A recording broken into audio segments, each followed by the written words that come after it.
Bas nyikwa Ramogi une wang' sae chenro maro imore amora ahinya duogo kendo nyocha dhi e yweyo moro matin waneno ono mar Nyasaye. Ageno ni Nyasaye bende obed kodu maber nyaka ne wabedi pok wabiro jumbe ariyo kende to be pok yweyo moromo to tich to semana chakore. Koro anto nyinga Trevor Ombija jandeng'o panga janyakach neno nombija taya nyakwar guok kocha pesa. Koro kang' romo gimoro saa 3:15 kama wadhi go mbaka gi Odhiambo Ramogi.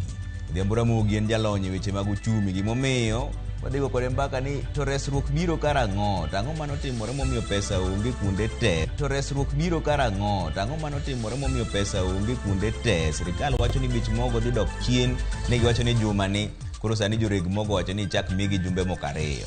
Wadhi penje ni to en ang'o matimore, to resruok biro karang'o. To seche ma pod piny tek kamano kaka dhano dang' itim nang'o mondo mibed yud resruok moro matin. No kamano lakini mano kapok otimore magi weche manyien ma wan go. Kenya Kaose chudo modong gin mana Kisumu, Bomet gi Vihiga. So we are collecting some more money, and shortly the governors will do another disbursement to enable our counties function. Jochiw thieth moko kuom counties ochaka yanga ng'anyo margi mar bandho Sara ka piny owacho to singo ni machiegni ni counties biro yudo omenda. Obila ofwenyo liete moko 12 mag ji ma ichich ni oiki e puodho moro mar jadolo Paul Mackenzie ma itudo gi timbe mag wuondo jolemo e kaunti ma Kilifi. So far wase confirm cases 8 mag cholera. Cases 2 osetho. Tuo nyaldiemo osekelo tho mar ji 2 Kisumo ka luoro nitie mar landruok mare ma pod medore e kaunti no.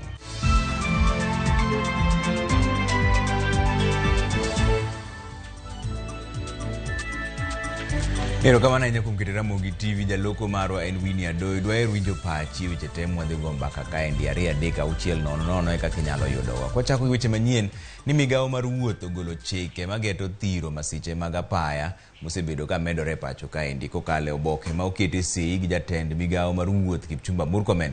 Chikego omulo joriembo, nyamburko mating'o jowuoth kod mag ohala kanyakla gi nyamburko mating'o jopuonjre mag skul. George Bati miwa ler mar wachni.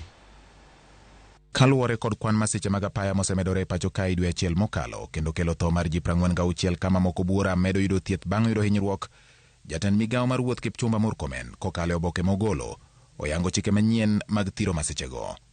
Oboke no koro yango ni onge nyamburko mag sikunde mating'o jopuonjre ma ibiro yienegi ringo e kind saa 4 mar otieno nyaka saa 11 kogwen. Olero bende ni japuonjre moro ka moro nyaka ketnegi okanda mag rito ngima e nyamburko midendo ni safety belt bed nigi ne nyamburko mag skul kata mating'o jowuoth. Ka Murkomen bende ogolo chik mondo kik yiene nyamburko mag skul moti kata ma ok nitie rang'eny makare ringi apeyni mapacho ka. Chikego manyien dwaro ni oket ne nyamburko mating'o jowuoth kod mag ohala mating'o mwandu rang'o ka iretete manyasani mabiro chwalo ni duol marito ngima jowuoth e apaya NTSA nonro mar ng'we nyamburko e sekend 5 ka sekend 5 kendo ni kweth mag apisa mawuok e bede migepe mopogore opogore biro chuogi mondo miyo non rang'o ka iretete ma itiyogo e nyamburko nonro mabiro timore e kind tarik 25 dwe mar 4 higani nyaka tarik 31 dwe mar 5 mar higani.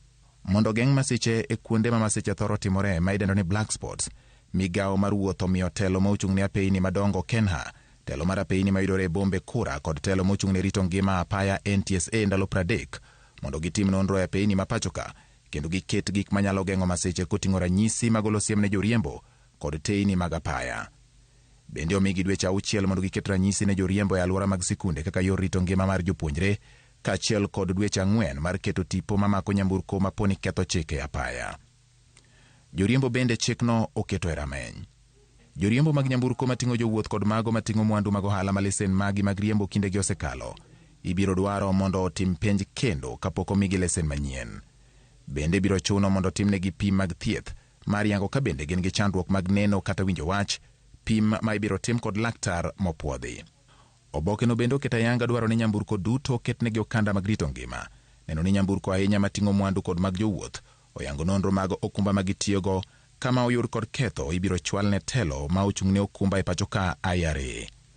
Mondo geng' tim mar nyamburko ma ok opuodhi ringo e ndara, weg nyamburko ma pok onon ma idendo ni inspection omi ndalo 30 mar terogi ka NTSA mani machiegni kodgi mondo mi otimnegi nonro.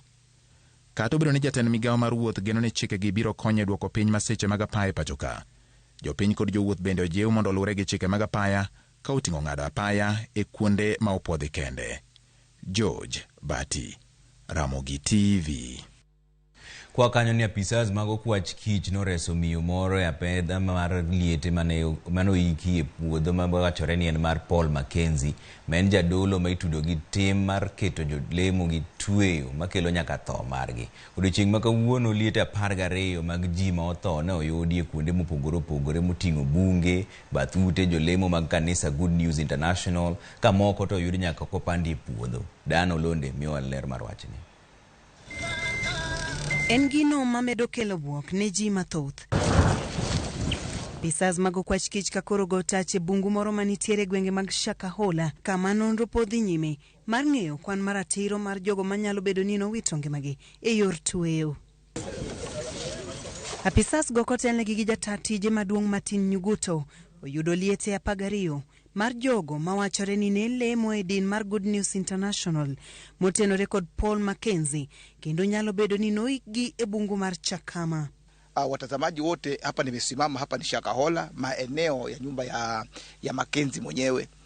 So tukishukuru serikali ni kwamba imefanya mambo mazuri, na hata serikali yenyewe kupitia wakubwa wake wa Malindi wamehakikisha ya kwamba kilio chetu sisi kama kilio changu kwamba sisi wananchi wa Malindi na Shakahola kilikuwa ni ukweli, maana tumeonyesha makaburi.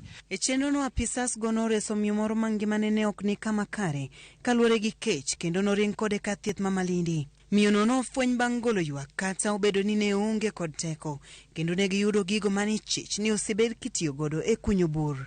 Na hata mbali na hivyo tumeokoa mwanamke ambaye alikuwa amebakisha masaa machache ili aweze kuaga dunia. Juzi ndio nilipigiwa simu nikafahamishwa kwamba kuna lori ilikuja huku, ilikuwa imekodishwa na pasta, ilikuja huku kutoa wale watu wenye walikuwa wamelemewa kabisa, kwa sababu ya vile nilikuwa tukija huku na maafisa saa zote kufanya search ya kujaribu kuokoa watu.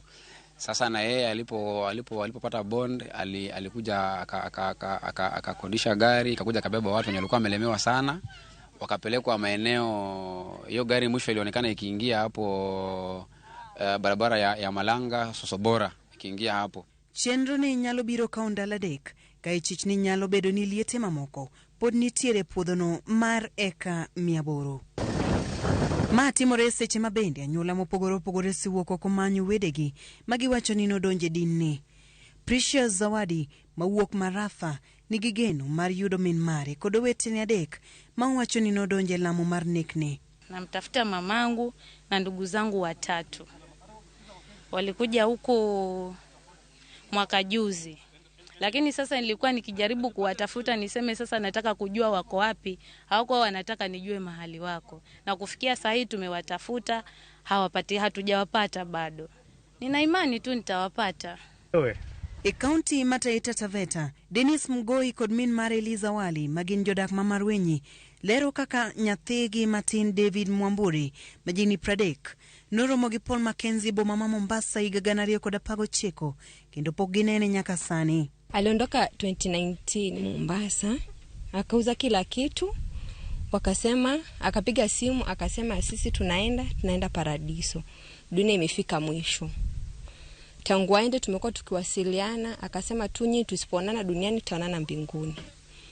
Ameenda huko 2020 akarudi, sisangu alikuwa siki vizuri, akaja kamuona, alipofariki tukamzika. Tangu arudi 2021 mpaka saizi hatujamuona. Yeye anatuambia tutaonana Paradiso. Wakati alikuwa hapa, wakati wa mazishi alikuja kwangu, mimi nikamuuliza kwani anti hiyo Paradiso mnakaa ni Paradiso gani? Akaniambia unajua anti ulimwengu unafika mwisho. Hivi tuko Ufunuo chapter 20. Wakati inapofika Ufunuo 22 basi ulimwengu utakuwa umeisha. Kwa hivyo sisi tumeenda tunajipanga. Gikwayo pinyo wacho mondo kaone Paul Mackenzie maongere kaka jayale kanisa mar Good News International okang mager wira yore duto magisetemo mondo wuodgi oduog dala osegore Luanda. Tunataka sheria yangu atolewe mahali aliko na arudishwe nyumbani na bibi yake kabisa, maana bibi tangu andoke wakatoja tumjui yako wapi.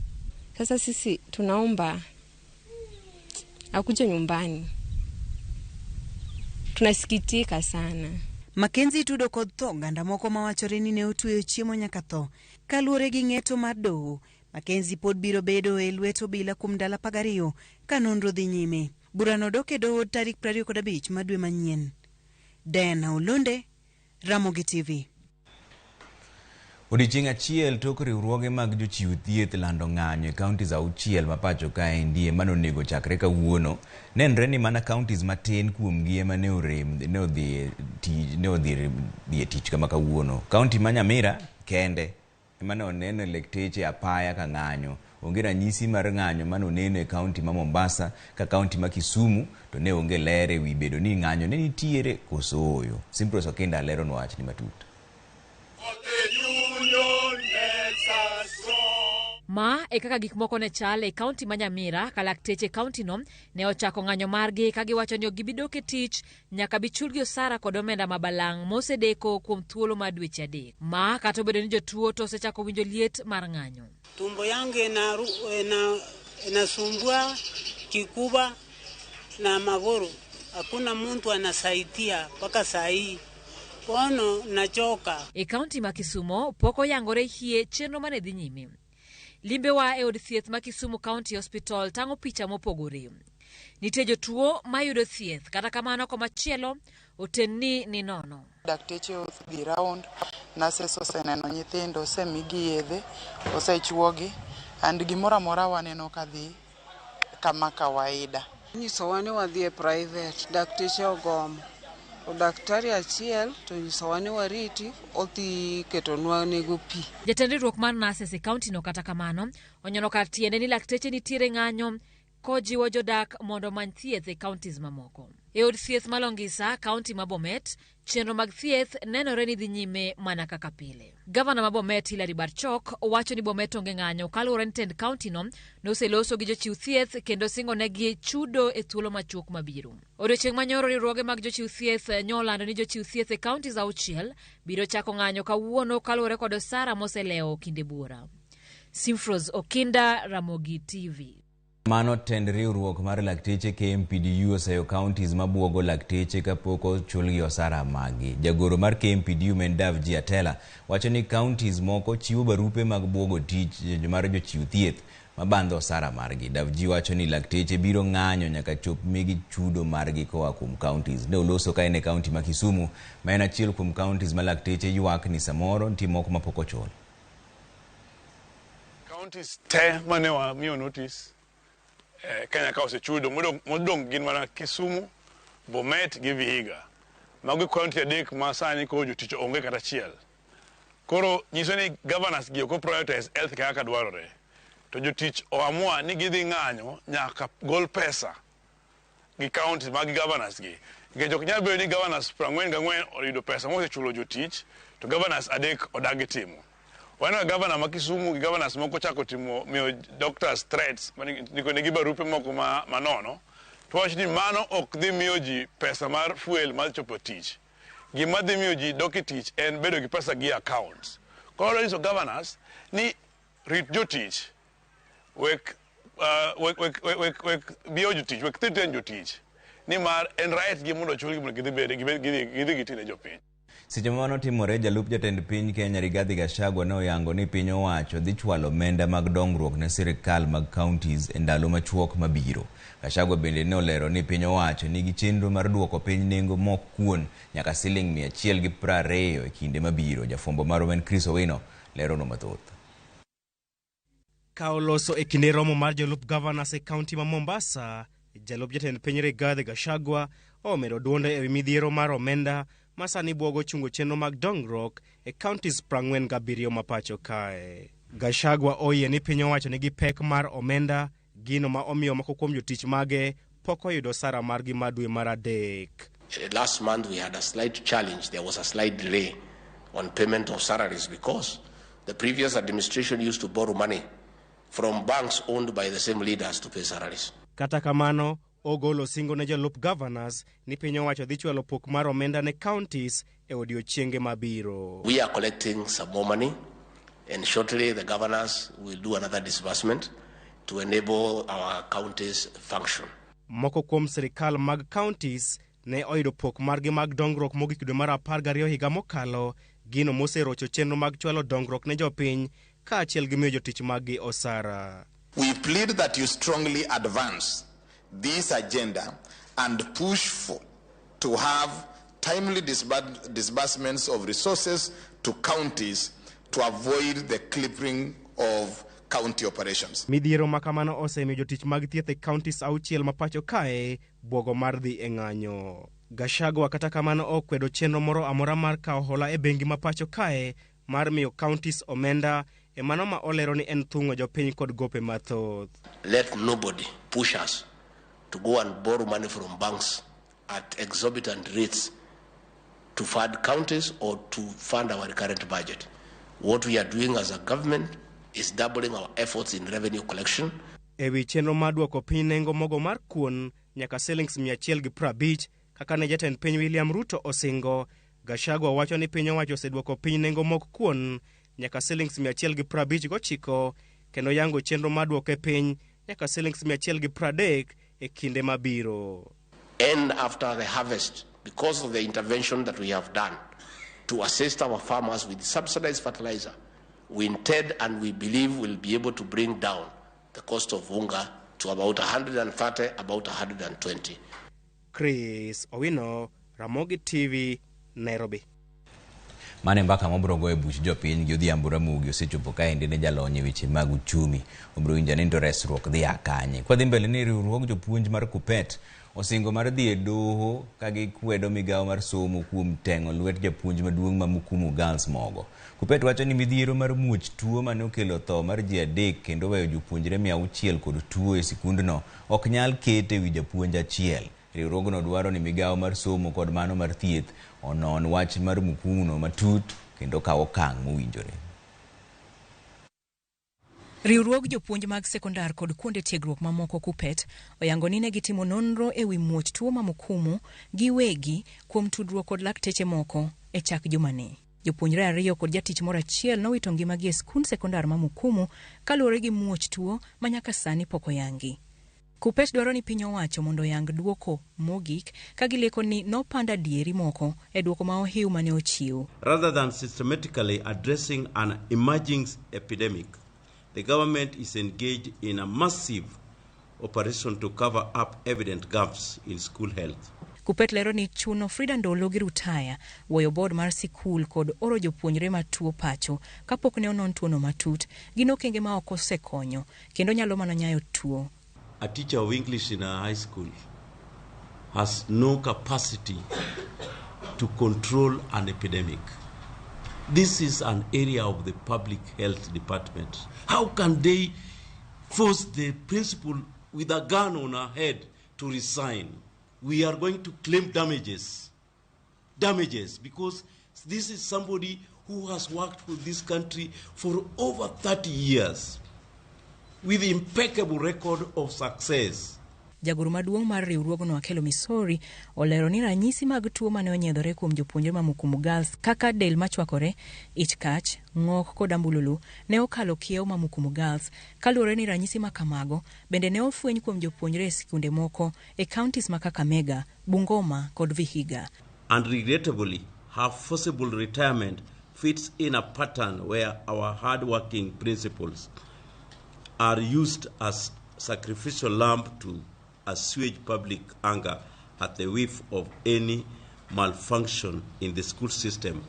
Chike matayo rito ngima jokanyo e sikunde mong'ere kaka Kenya School Health Policy lero yore mowinjore e neno ni sikunde yudo pi maler, oket gige manyayo ler kaka chope, kaachiel kod alwora maler. Instead of knee-jerk reactions, the Cabinet Secretary for Education, Hon. Ezekiel Machogu, should convene a multi-agency team to review compliance with the Kenya School Health Policy 2018. Nonro mar Kupet lero ni pi ma Mukumu Girls ne okane tangi manie bwo lowo ka tangi no ni machiegni kod odundu machwalo pi taka.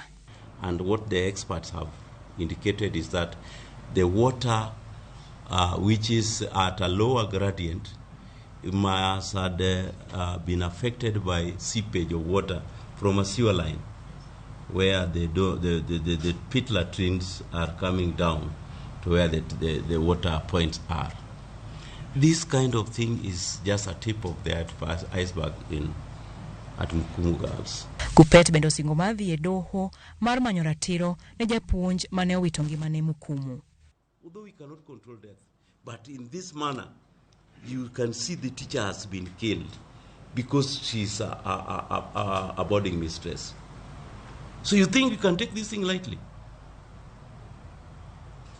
We must sue the ministry. We must sue the Ministry of Health. We must demand for damages.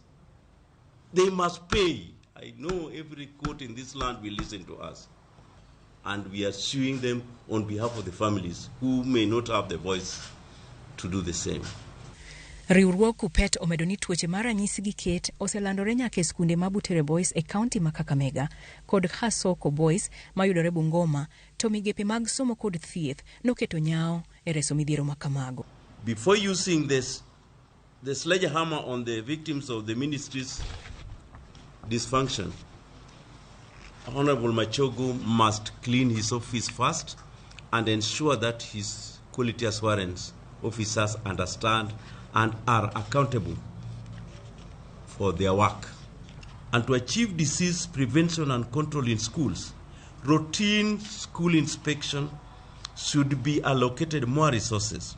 Laboratory investigation of key public health concerns should be part of routine school inspection. Medruok e kwan jopuonjre e sikunde mag piny owacho okelo pek e gige sikunde manitie. As it is today, Mukumu Girls has 2,028 learners. How could the Ministry of Education say that you must admit more than the number of students required in a school like Mukumu, whose capacity according to establishment is supposed to have only 600 students? When the school was compelled to admit under the 100% transition from primary to secondary school, was it enabled to have the requisite infrastructure in the school? Kupet bende dwaro ni migao mar somo kod mano mar thieth onywak chenro mag nono chal mar sikunde kinde ka kinde mar geng'o midhiero kaka ma Mukumu. Ray Polo, Ramogi TV.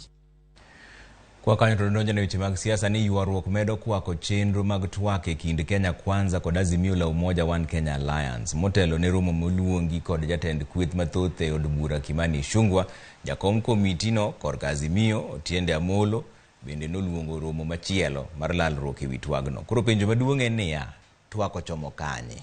Walter Nyambaga miwa mathoth.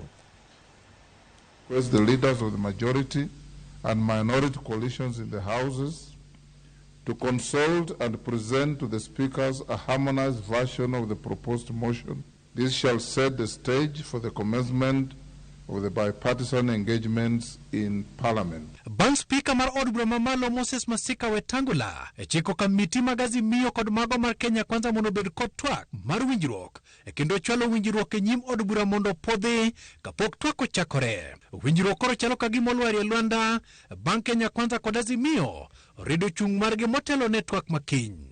Manenore bang jatend kweth mathoth e od bura Kimani Ichung'wah ndiko ne kamiti mar Kenya Kwanza kod Azimio mondo giber kod lalruok makende motelo ne twak mowinjore luwre kod chike mag od bura. E barua mar Kimani Ichung'wah okwajo kanyo ma Kenya Kwanza kod Azimio mondo chopie romo mar lalruok mageto yudo winjruok e kindgi, romo no mochan tim kiny e od bura. Kata kamano jakom komiti kod Azimio ma en ja od bura mar Ariado Otiende Amolo to kone ogibi chopie romo moluongi kod Kimani Ichung'wah nimar en romo ma ibago e bwo chike mag od bura. E wi mano Otiende Amolo undiko ne jakom kamiti kod Kenya Kwanza kagwele romo machielo oko mar od bura, romo mag bage maga mar Serena bende odiochieng'no makiny nogo. Moko kuom jokanyo e kamiti mar 14 oseyo ywaruok masani ochuo chieng' e kindgi. But I ask myself, what is their locus standi? When the Speaker of the National Assembly was directing that those people meet, what is his locus standi? When the leader of the majority in the National Assembly calls for that pre-meeting, what is his locus standi? Thank you, Chairman. Jod bura Kanini Kega korka koreto wacho ni Jubilee nosewuok Azimio kendo yiero mar Aden Kenane komiti korka Kenya Kwanza okowinjore okel liet. Even in that team of 7, they could not even afford to give a Jubilee member, even to sit in that. And that is the reason we are very, very thankful to the Kenya Kwanza coalition. They accorded us a slot that was given to Honorable Aden. Digne kod bagni pod omako chuny twak kazi miyo dwaro ni mondo twak obed oko mar chike mag od bura to Kenya Kwanza bende ni ngang twak nyaka bed mana e od bura.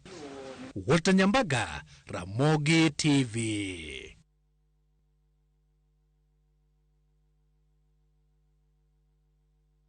Aya wadhi yo moro madaka matin kwa duogo to buch jopiny chakore odhiambo Ramogi osedonjo kaendi en jalony weche mag uchumi wadhi penjo to resruok ni kanye. Neno penjo moro kobiro kaendi mediator John Olwendo wacho ni Limuru to en gimo penjo en ni ng'ama wacho adieri Raila dwaro ni mogo bed $100, Ruto wacho ni mogo dhi bet $150, Gachagua wacho ni mogo dhi bedo $120. Jopiny to mogo no pod onge, jouso to koro okia. Mane penjo mabro penjo to ng'ama wacho adieri ka. To kamano kik dhi mabor ahinya buch jopiny chakore bang' dakika matin.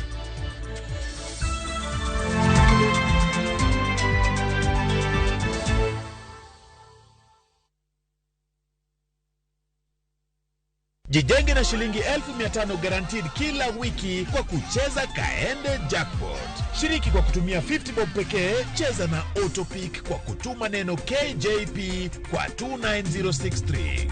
Not for persons under the age of 18. BCLB number 416.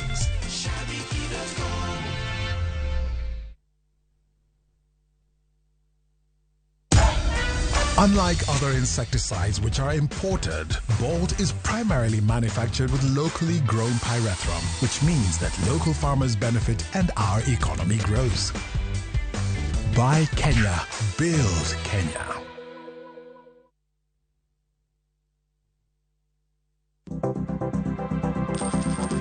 Inyalo goyo kwan kod omenda ma aching' kata ma ikete bahasha ka isiko itiyo kod omenda mohingo kaka onego itigo. Tema ne keto e bahasha omenda ma idwaro tiyogo kama moko to ikung kata ikan.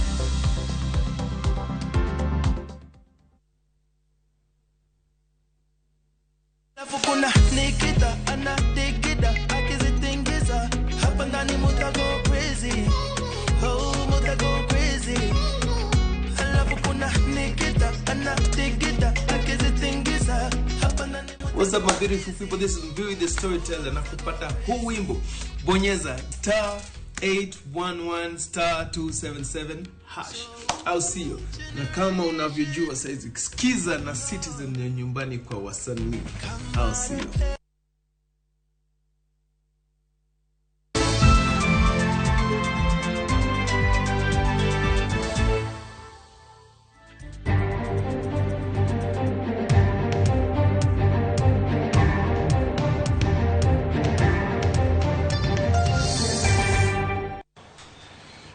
Buch jopiny chakore sani jalony weche mag uchumi meno Odhiambo Ramogi ni kodwa e studio ka. Erokamano ahinya kuom miwa sechegi. Erokamano ahinya wuod Nyakach kuom rwaka. Ng'eni nitie ji ywak, ji wacho ni un kaka jolony mag uchumi sie shida ni kanye ka ang'o matimore nikech nuncho neno jotij sirikal moko pok ochul, counties pok oyudo pesa, bech mogo iwacho ni dhi dok chien to ok dog chien.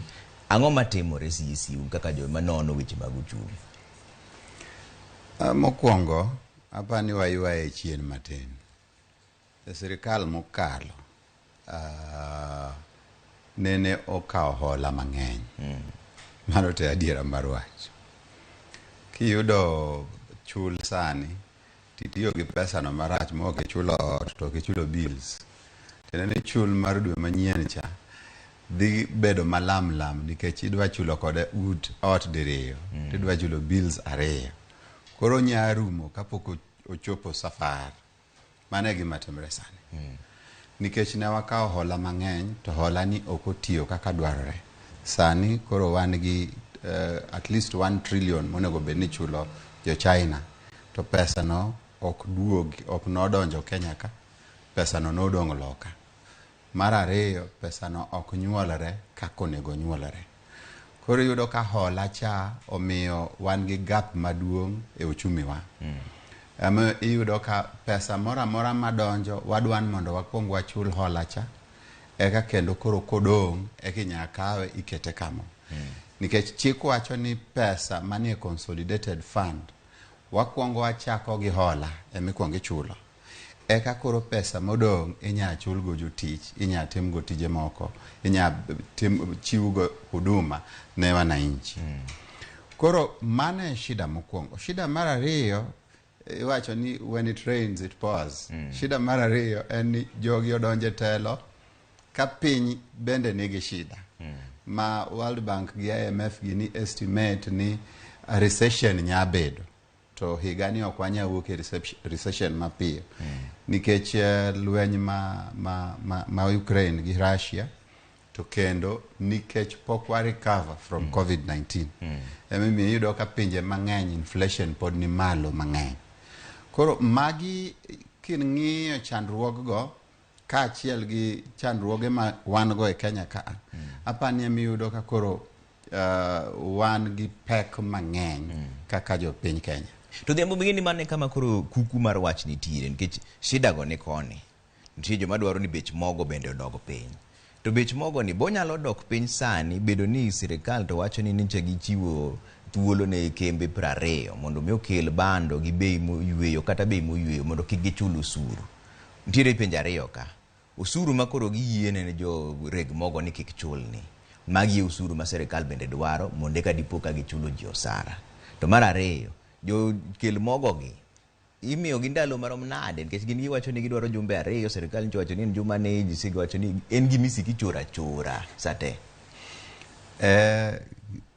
Mokwongo wachak kar ushuru ka ushuru no dwarore mang'eny maka aber to nego bende ichule but gima nyakirangi ka italo ne piny and priorities nikech inya wacho ni we achok ushuru ndio achul go ja China ko kamano to kai sama pod ichoke no jo piny gi wang kodi magolie tel kori wacho ni we akonga hakikisha ni jo piny kama gidwaro no gichiem eka kora agwonyu wiya ni pesa machulo go jo China akani.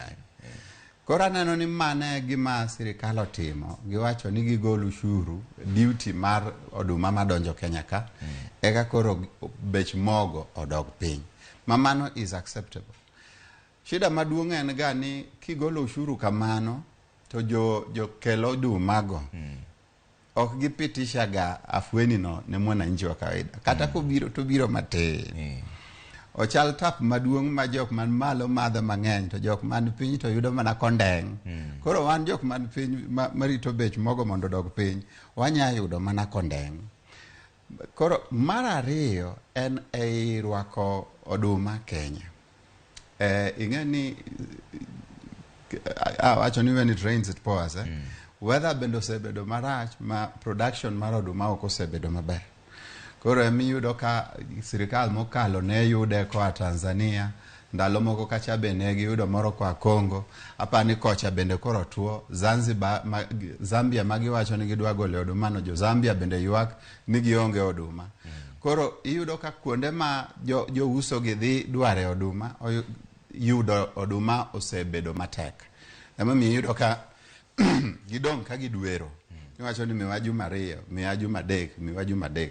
So the scarcity of maize bendo sebedo a factor ka emimiyo iyudo ka jomoko sega wacho ni jo Kenya uhero oduma ahinya teme uru ber kata muogo uhero oduma ahinya dadhiyo banda ahinya uhero banda ahinya. Puntie joma ywak ni joreg mogo gi ema samoro nigi mibadhi moro nikech kata gimbe ka koro ng'isgi ni ero koro banda osedonjo igole uru bei ni mondo koro dog piny to gichako mbaka machielo ni bando no tasekela dier lakini mapod auso ni en mancha nyiewo gi bei mani malo koro kuongo miya ne thuolo kuonga tiek ma mondi eka koro aus moro ni adieri mar wach ni kanye ka bando ni nyalo dugo piny nyaka pesa adi nikech sani to wang'eyo wano wegi en mana 200 gi wiye nitiere machielo manyobiro ka endi manyoro ma en gimoro 159 kanyo endo nengo sie to nyalo dok piny karang'o.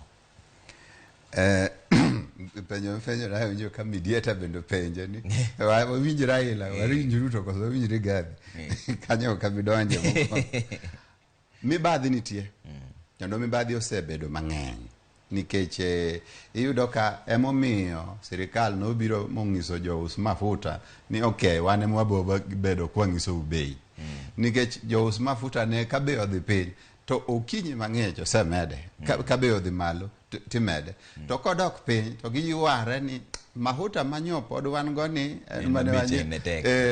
beche ne tek cha koro wenwa dweche moko ariyo mondi wakwong wause watieke koro mibadhi nitiere but on the other hand bende nyaki I understand ni adiera jogi niga gi sto madongo dongo makano odumbgi ni ma ema gigole oduma eka girego koro nyalo bet ni ne gin goduma mar adiera maginyiewo gi bei mamalo cha to ken to okapar ka gibo itaji 2-3 weeks kaka giwachana apani onya bedo kata 1 week lakini mibadhi gi cheo miyo gimede juma mar achiel kanyo gin bende giyude gimoro the second problem kanyo en ni sirikal okosebedo ng'at minya trust nikech sirikal nong'iso jous mahuta ni usuru mahuta be matin wabo miyo pesa jous mahuta pok oyudo pesa gi nyaka sani koro kato bedo ni sirikal ng'iso gi ni tem kama nyaka giti gi wigi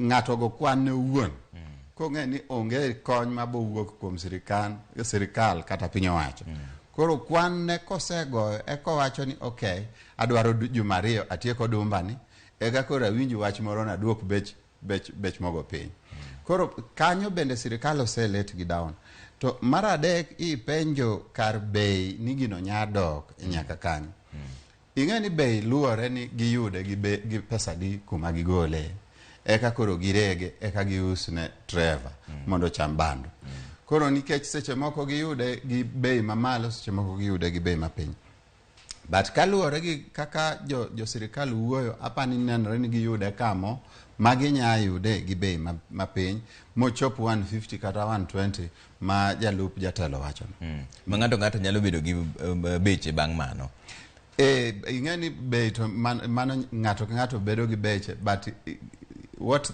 the government is encouraging them gima sirikal temo nyiso gini gitim ni wang'ado nu oshuru mondo us gini bei mapiny koro kik mibadhi maku mang'eny to ga ber to sirikal onego keta kum moro ni bech mogo chakre kawuono en 120 koso mano dhi ketho uchumi nikech ang'eni nitiere wach ma giluongo ni competition demand supply ka sirikal nyalo keto kum ilano be nyalo tiyo mondo koro ging'e ji te ni ng'ama okelo bando en ng'a gidwaro ni mondo timnegi nade mondo bech mogo ni kik kadh 120 gino bo kelo shida ariyo mokwongo mondo mano timre nyaka gidhi e bunge ma od bura yie gi wachno mapuodhi makel chik mawacho ni oduma Kenya ka uso bei to mondo odhi e od bura nyaka tim gimiluongo ni public participation ma stakeholders jo mogogo bende bi maluongi mapenji ni bei en adi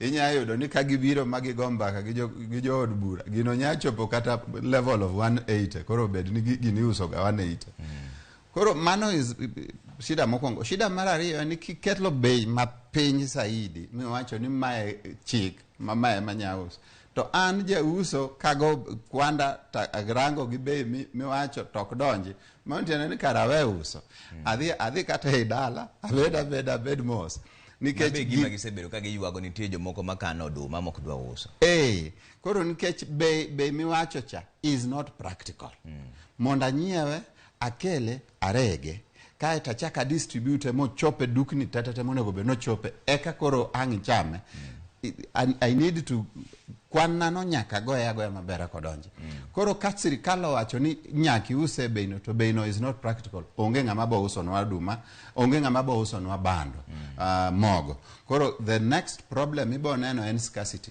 koro gino onge koro kata bei mane sirikal owacho cha koro ko use obedo gi black market moro ma ipondo tieno kidhi dwaro mogo ti usni go siling 200 to sirikal to wacho no usni go siling 120 winjo ni Paul gon wasimu ga winjo ni Paul wacho nango Paul oimore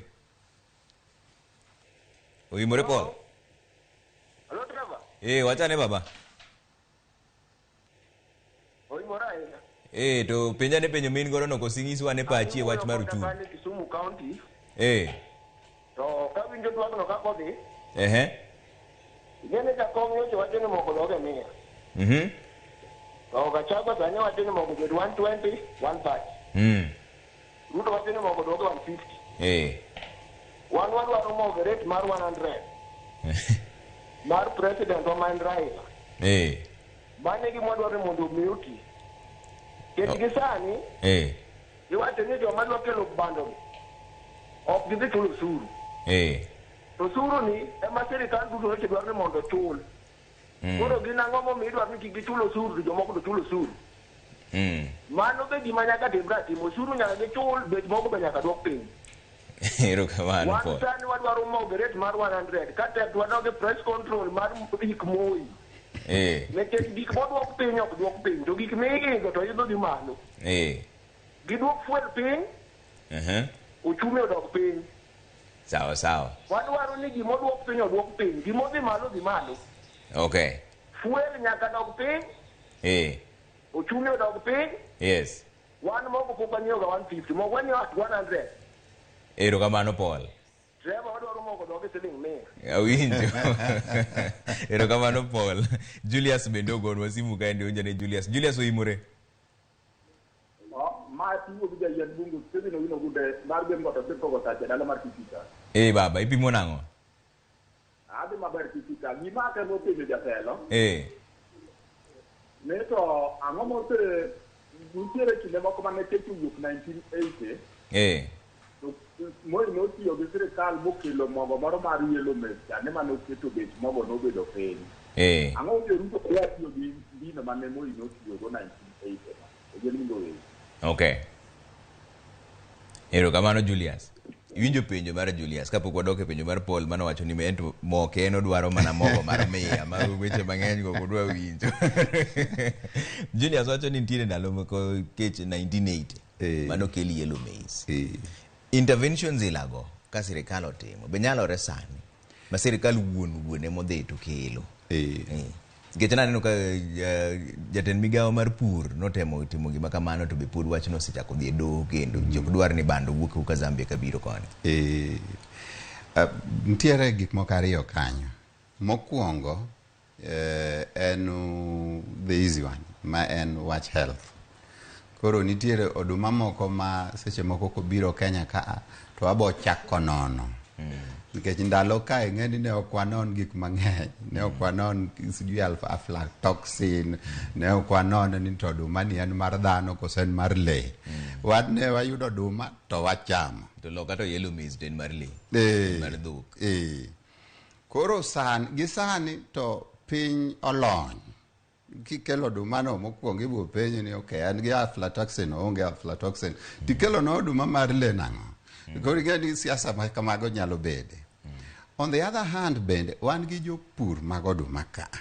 Mabe kata kelo oduma ka to gin chunygi ok nie wachno. Nikech moko kuomgi isewacho ni nitiere mokano odumbgi. Nikech chunygi lit ni sirikal nyiewo oduma gi bei mamalo oko. To gi ka to sirikal dwa nyiewo odumbgi gi bei matin.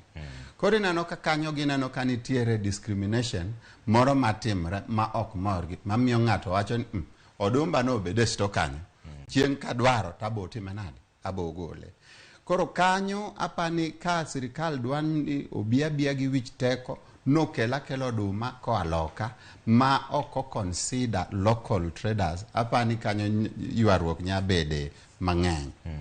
E plan ma sirikal ntiere mar golo oduma Zambia ni apani nyalo tiyo ka abed ni Zambia ni oduma mokwongo. Mar ariyo ka abed ni oduma no we are sure ni at least it's healthy. Shida mantiere sani en ni jatend piny owacho e wach agriculture ka Mithika Linturi otamre golo agreement magin go gi Zambia. Koro wakiano oduma ni onyewe gi pesa di. Health standards itiyo kode kucha nade. Ang'o miyo joka wacho ni gin gionge oduma to wan to ayudo oduma kuro. Koro ng'eni mago maswali ma jatend migawo no pok oduoko maber. Okay. Ka koro waduoge wach mar Paul mar ni mogo nego bie 100. Ng'enyne to gik moko ok dog ga chien. Nyaka ne nyuola mkati no chaka ko idha kamano. Koro kata mogo ni kata ngoduogo mano biro mana 120 ka. Bo nyalo chopo 100. So koro gik moko kaka uchumi to dhi kose wuok. Ng'eni nitiere wach moro ni ni Raila Odinga ong'isi ni jaodi yach dwar napkin. Ogipenj wedo mang'eny ni to jakom ma jata onge ni ino dwara diapers nikech mama no dhi nyuol.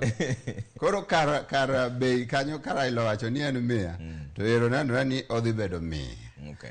Koro an bende amaka iya ni obi 100 nikech an bende ok ahinyo nyiewo mogo but jok ma oroga yuagra ni beira dipoka gi 100 save pesa matin. Sasa ero kamano jaduong'. Koro kanya ayie gi Paul abadwa ni mondo bia 100 kan. Sawa. Sama madema wawangwa mano buch jopiny ero kamano ahinyo Odhiambo Ramogi en jalony weche mag uchumi kuno wabro neno kaka weche bro dhi mbele ka endi sirikal timo man giwacho jo marego mogo to nosewacho ni gibro migi jumbe moko 2 mondo ka bech mogo dog chien. Wabro ng'iyo kompromiso ni bech mogo dog chien marom nade mondo ka ng'i kaka weche dhi mbele bang' mano. Kamano koro wadhi ywe moro machuok oduogo pod wan weche mag ohala gi weche mag tuke kik dhi mabor ahinya.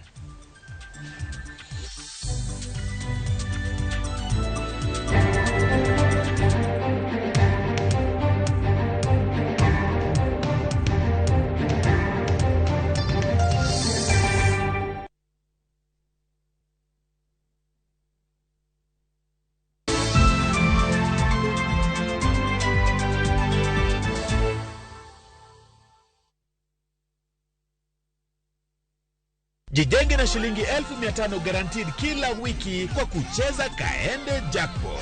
Shiriki kwa kutumia 50 bob pekee, cheza na Autopic kwa kutuma neno KJP kwa 29063. Not for persons under the age of 18. BCLB number 416.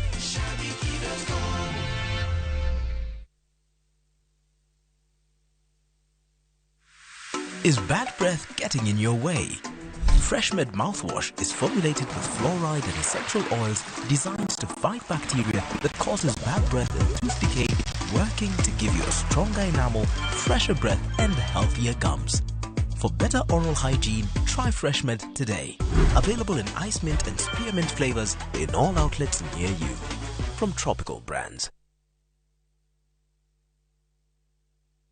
Malaria en tuo mamako kidieny mora mar dhano. Mine mapek kod nyithindo mantie bwo higni 5 ni kod atamalo maduong' mar yudo tuo mar malaria. Koyo yath e yo mopuodhi mar nego suna kod duoko piny yudo tuo mar malaria. E yo ma Bay County, chenro mar koyo yath biro timore e kind tarik 12 dwe mar 4 nyaka tarik 8 dwe mar 5 higa ni endi e kuonde chung' od bura mar Rachuonyo East, Rachuonyo North, Rachuonyo South, Rangwe, Ndhiwa, Homa Bay Township, Fangano kod Ruma Kaksingri Eastward e Suba South. Bang' koyo yath ne ni nindo e bwo net mothiedhi kendo kik iluok kata muono korot nyaka bang' dweche 9. Oteni okelni kod migawo mar weche thieth ka joyudo sir kowuok kuom jo Amerika kokalo PMI USAID. رمضان ده حياتي رمضان ده حياتي يا رب دعاتي تقبلها طول لا لا لا لا لا لا لا لا لا لا لا لا لا. Dari chapu zako zinakaaje? Akini za kiajabu ajabu. The mom ni nyami and soft. Now you know. Kwa chapati nyororo laini na tamu, tumia unga wa Raha Premium ngano. Nyiewo mok kuon mar Raha Premium kawuono e duka machiegni kodi.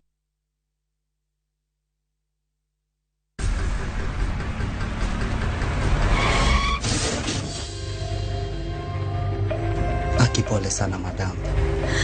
Usijali. Wacha wasiwasi. Jana ni nini mbaya? Unaangushaji customer bana. Kuendesha bike bana. Nimemwambia atulie. Atulie hajamumia. Niko na bima boda. Bima boda. Bima boda inaketa kila kitu. Aje sasa. Bills zote za hosi ziko catered for. Chukua simu yako. Una dial *487#, choose insurance, alafu na select hapo bima boda, fuata hizi instructions zote. Once you pay unapata that party sticker yako instant. Kain gi okumba mar boda boda mari kata kama sira ojuki one kodi kiki baji goyi bang masira. Yudo okumba mar bima boda ne boda boda ni kawuono e nengo moyweyo mar shillings 100 kende. D*487*4# mondo mi yud bima boda.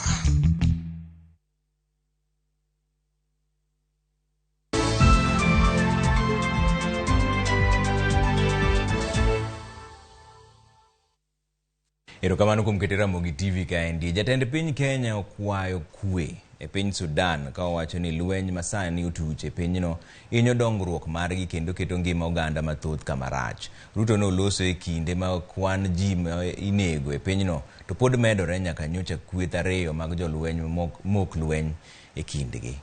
Kweth jolweny mopuodhi mag piny osebedo ka rakore gi mano mar RFS. Riwruok mar IGAD osebedo ka temo kelo kwe e kindgi e pinyno.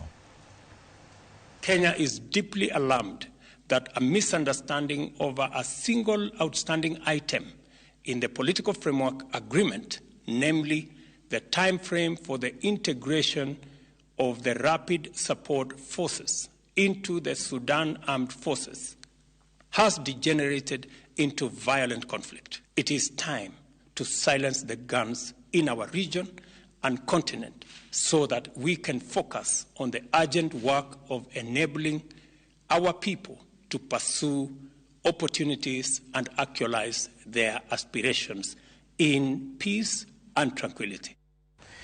Piny owacho yango ni tich abich mar jumani biro bedo mar yueyo makende ka idhialo nyasi mar Eid al-Fitr. Jatend migawo mar arita Kithure Kindiki ema nochiwo milomeno e oboke moyiedhi mar piny owacho ni tarik 21 dweni en mar chung kanyakla gi jodin Islam e dhialo nyasi no. Nyasi mar Eid al-Fitr en ma jodin Islam tieko godo dwe mangima mar tueyo kod lamo. E dwe achiel mangima gisebedo ka gidhi nyime gi lamo makamano makoro ochopo gikone.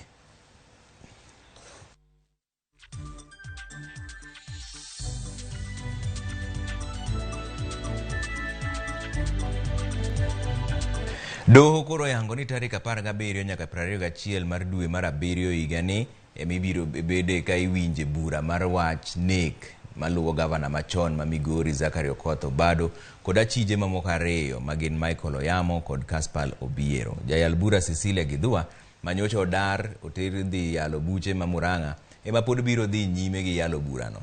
Jomin buche oyango ni pod nitiere joneno 18 modong' ma pod biro timo neno ewi burano mar nek mar nyadendi Sharon Otieno kod nyathine mane pok onyuol. Joneno 24 to osetimo neno margi ewi burano.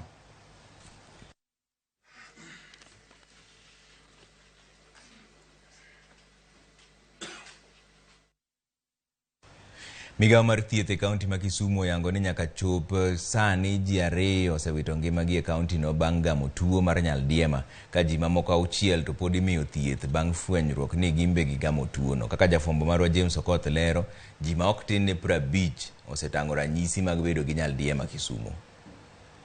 So far wase confirm cases 8 mag cholera. Cases 2 osetho. Ka case achiel na noa county moro bira ka en gi very bad state. To case mar 2 wa Wathuregu en mzee man en gi shida moko kendo en gi pressure gi sukari. Mana e thuolo machuok bang' fwenyore ni nyaldiema omuoch Kisumu, kwan ji magamo tuono koro nenore kama medo jimbore. Ma en kar dak ma Nyalenda. Apaya maduong' matudo Nyalenda gi roundabout makachok. Ngima dhi nyime kaka pile. Kata kamano, kaluwore gi migawo mar thieth, kar dak ma Nyalenda ema nyaka sani nigi kwan mamalo mag ji magamo nyaldiema. Sani epicenter en Nyalenda A. Nyalenda A man gi cases mang'eny kabisa, luwore gi Nyalenda B. Waseketo treatment center no wachako gi thiedho ji te Kisumu County Referral Hospital. Koro wadwa ni dhi to the nearest hospital. Wamiyo ji free water Nyalenda A. Wan gi Kiwasko Bowser wa coordinate gi community health workers ka wan gi problem mar pi to Bowser kelo pi to mi BPP no until we'll be able to control the epidemic. Kuonde chokruok kaka chichni, magawa kod kuonde mamoko bende okwani omed bedo akicha kendo keto ler maka okamano to ibiro kawnegi okang'. Wan gi public health officers matimo inspection of eating facilities. Kama ju chieme, kama nitie bura, kama nitie funeral, sama ji chiemo mang'eny nyaka wabed gi very good hygienic standards. Wabo force everybody to have proper hygiene standards, gi safe drinking water, gi kuminyalo loge man gi safe water. Koro kionge gigo to wabo loro that facility. Jatend migao mar thieth e kaunti ma Kisumu, Dr. Gregory Ganda, okwayo oganda mondo oring e kuonde thieth ka gin kod ranyisi mag tuono. Kien gi shida mora mar dieo, mar ng'ok, dieo mag pi, rango dhi hospital machiegni. To they immediately gin gi shit symptoms ni nikech cholera nyalo negi, onyalo chako gi matin to within no time to dieo non-stop. Ler mar alwora, tet makare, luoko lwedo gi pi maler kendo mamol, gin mana moko kuom kit dak makoro oganda nyaka chomrego tir e ng'we kedo gi tuo mar nyaldiema e kaunti ni. James Okoth, Ramogi TV. Ringre jogo mane owito ngimagi e masira mar apaya mane otimore e chuny boma ma Migori tarik 8 dweni otimnegi lamo kawuono motelo ne ik margi. Piny owacho mar kaunti ma Migori otiyo kod omenda maromo siling milion 1 e jolo familia manyocha owito wedegi e masirano mar lori manyocha bregi ochot kendo nogweyo ji e ndara. E nyasi ni mar alam mar ringre 7 kuom ringre 11 mag jogo eko mane owito ngimagi e masirano mar apaya mane otimore e chuny bomano ma Migori, ne lit kachiel kod kuyo ne okwako. Familia kod osiepe mag jogo mane owito ngimagi e masira makochni mar apaya mane otimore tarik 8 mar dwe mar 4 mar higani mane ochopo e alamni ne onyiso kuyo kachiel kod chuny malit kane giparo odiochieng' mogik mane gintiere kod joheragi kapok giwito ngimagi. Noikore chieng'no nonego dhi nyasi mar Pasaka kuma chiegni tie ogande. Noting'o noriemba piko gi nyithinde ariyogi. Ka nochopo Put Migori Primary School kano kaloga piko kama ne lori ogwenyore yudo yoli more korio mutumo bathe mobagni lori nokawe ga piko mare gi nyithinde 3 molware mtaro. Na wuok machopo kanyo kar masira to kana chopo na ng'iyo to nokaneno joma nigolo teka lodo dio kata igolo mchele yo natemo ng'iyo tawinjo kare mokaya to nokaneno. Koro bang'e kakora dokot kakora winjo kaol tawinjo kiwache go sim kowuok luyora wuok mana Awendo. Tumekuja kuomboleza leo hapa stadium na ningependa kusema hii ajali ingetokea ile siku, hata siku ya soko ingeua watu wengi. So tunajaribu kuwazii wale wanahusika na barabara wakuwa wangelifu sana. Nyasi maralamni mane olosi kod piny owacho mar kaunti ma Migori ne ochope kod gavana Migori Ochila Yako. Zile akaunti ambazo zimefurika kule benki, hata maskini wako lakini uweze ukawasaidia. Siku ukifa, upende usipende, zitakuwa mali za watu wengine. Mich mar ngima en ma Nyasaye, wan gi lit ahinya to kik wiwa wil ni mich no to nochiwo kendo nikech nochiwe momiyo yawa mwawitogi ne wan godo. Familia ma jadolo Felix Odhiambo, wuode ma jegni 3 kaachiel kod wuod wadgi madutogi ne owito ngimagi e masira makochni mar apaya kaachiel kod familia mamoko ne owacho ni masirani koro wegi kod fuok maduong' kaka familia. Kana chopo district e Dhomochari gima nakwongo romoga e wang'a en wuode maduong' ma Moses ema nakwongo recognize. Jadolo Reverend wang'e nokethore mano kinyal ng'e nochuno ni koro nyaka chok chir achak ng'e malong'o gi lepe ka norwako gi tiende eka koro naduoga fwenye gi nyathi mathin kosetere iye. Gavana ma Migori Ochila Yako ne owane piny owacho mar kaunti ma Migori dhi keto kenge mopogore opogore mar geng'o masirago mag apaya e bombe mopogore opogore e kaunti ma Migori. Kaka sirikal wabiro keto chenro mondo wae barabara. Ka wakwayi ni ae barabara ok ni ok wadwari waheri. to kata ka wabiro chwanyi kwa goli gi thuon wayie ni mondo wachwanyi tibed mangima mondo bimi wathuolo wakwayi go ng'uono dwe manyien. Koro wakwayo ni barabara mondo yude masira. Mtokni chung, jomoko loke garaj, jomoko loke parking. Dine bed ni loche mane bathiogo onge, dine giresore. Kuom ji 11 manowito ngimagi e masirani mar apaya, ji 2 kuomgi maigi nyaromo 30 nyaka sani koro pok oyangi, kendo ringregi pod nitiere e kar kano ringre mar osiptalno ma Migori Level 4. George Juma, Ramogi TV, Migori.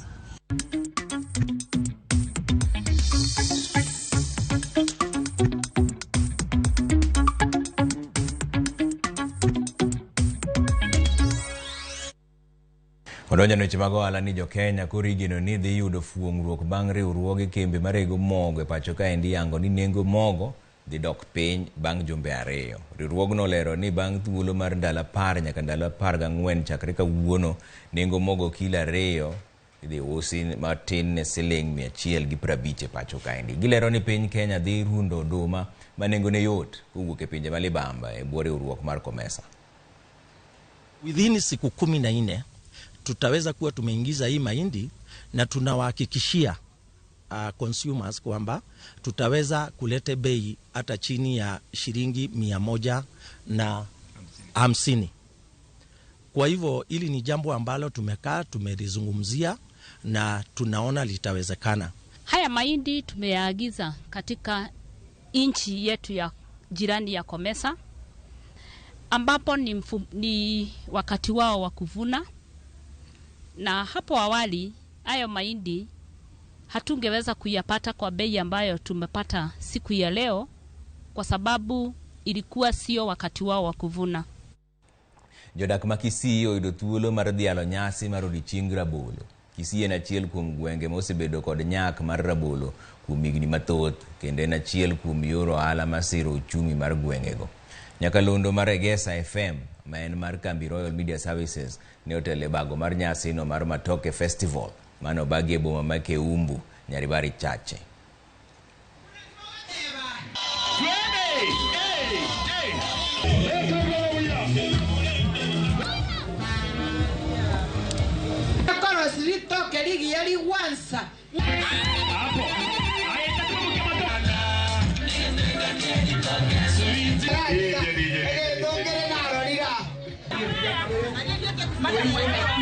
Tunasherehekea sikukuu ya ndizi, na hii siku ya leo Egesa FM kushirikiana na clients wetu mbalimbali ambao wamefika hapa, tuliamua kuja katika hili soko kwa sababu hapa Keumbu ndio soko, hili ndilo soko ambalo linajulikana sana kwa biashara ya ndizi. Na watu wote ambao wanafanya biashara kutoka Nairobi, kutoka Nyahururu, kutoka Kisumu, Mombasa, wapi, hapa ndipo wanapokuja kuchukua ndizi. Na tukasema tuje hapa tusherekee na watu wetu, tuongee kwanza juu ya umuhimu wa ndizi katika afya. Kama station Egesa FM, na kwenye mmea wa ndizi unajulikana na unakuwa kwa wingi. So leo tumekuja hapa kuleta hawa wadhamini wetu ili wakaweze kusaidia wakulima wetu wakaweze kufanya ukulima wa kisasa. Hii ndio ndizi ya Kisii. Ukiona vile tukikula ni ndizi nzuri kabisa. Ni tamu sana kwa vile tunasherehekea hii siku ya leo. Kiwanda cha kusiaga ndizi kimeletwa, kimefunguliwa na rasmi magari yanaendelea kutengenezwa yale ambayo yataenda katika sub counties tofauti.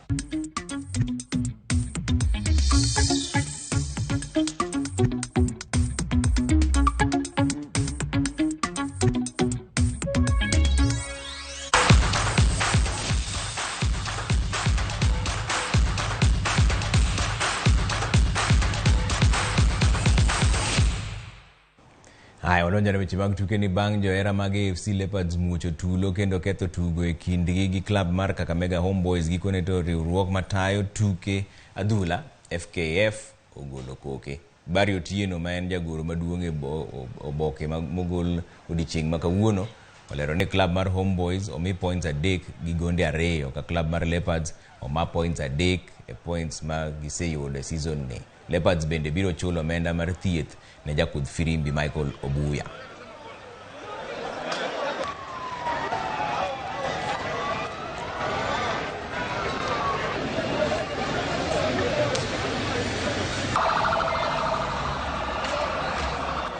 gonde 4-0 e tuke adhula lig maduong' pacho ka endi alap mabuhungu stadium. Jatugo Duke Abuya noketo Police mbele gol achiel e dakika mar 13 kapok jatugo mani kod lony mamalo e dier pap Francis Kahata medo ne Police gol mar 2 e dakika mar 38. Bang' jatugo wuok e yweyo, Police nomedo gol mar 3 e dakika mar 75 kokalo kuom jatugo Alvin Mangeni.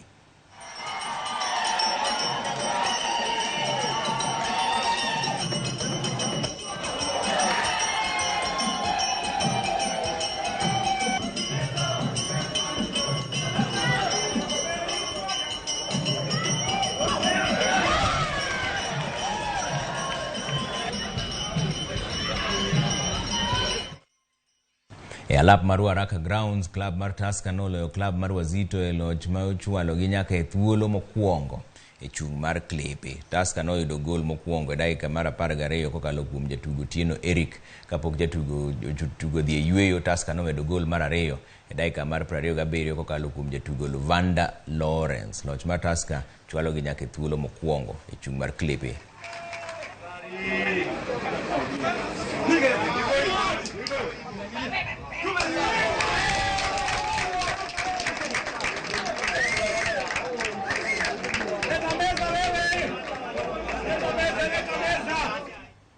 Oloro ni manen jakom mar riwruok matayo tuke mag volleyball pacho ka endi Waithaka Kioni oiki odiochieng' makawuono. Moko kuom jotugo mag volleyball kama oting'o captain mar Kenya Mercy Moim noparo jakomno kaka ng'atno mane okelo tije kendo nomiyo tich obed maber, tich bedo mayot bende e sa tugo. Kioni nochako bedo jakom mar riwruok matayo tuke mag volleyball pacho ka endi higa mar 98. So you can carry on.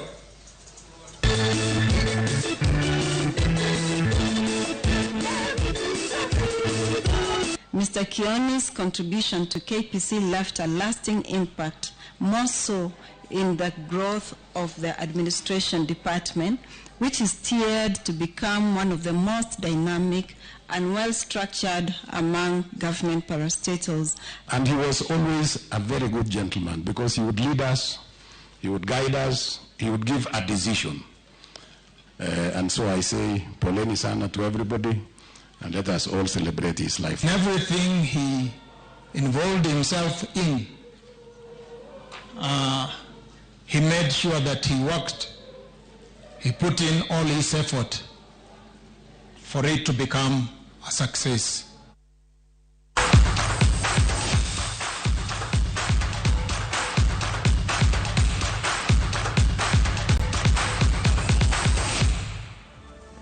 Aya mane kama we chenro maro imorano kuoro na message ka endie ma endia kuom Nobato Owino jaugenya kachiel gi jaode Emily Kavochi Nyamigori. Wacho ni waneni maler kendo Ramogi TV chopo no ayo makare Airport View Estate Malindi koni. Erokamano ahinya Nobato.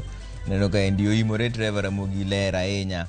An Eva kawuok Ojola. Tiereru kanyo awuoro Trevor mogo no mar 150 mar 120 mar 100 to yawa erego mano be penjo ajite penjo. Erokamano ahinya mane kama dongo we gini wabro wuoyo kendo machiegni. An nyinga Trevor Ombija jandingo panga jonyakach lendo Ombija taya nyakwar guoko cha pesa Winnie Adoye jaloko maro nindo maber.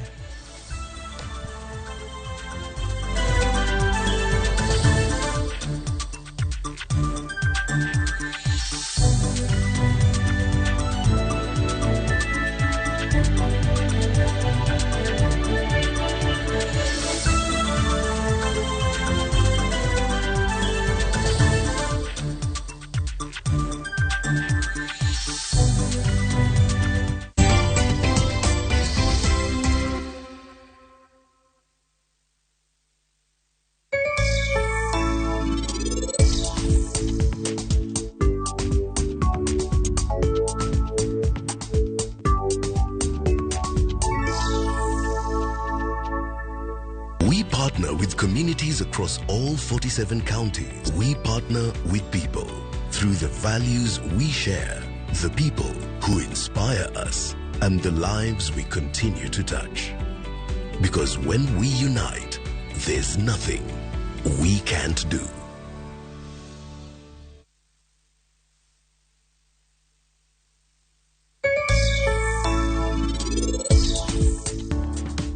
tijni kidwa time en mana mashin mar luoko to gi kumi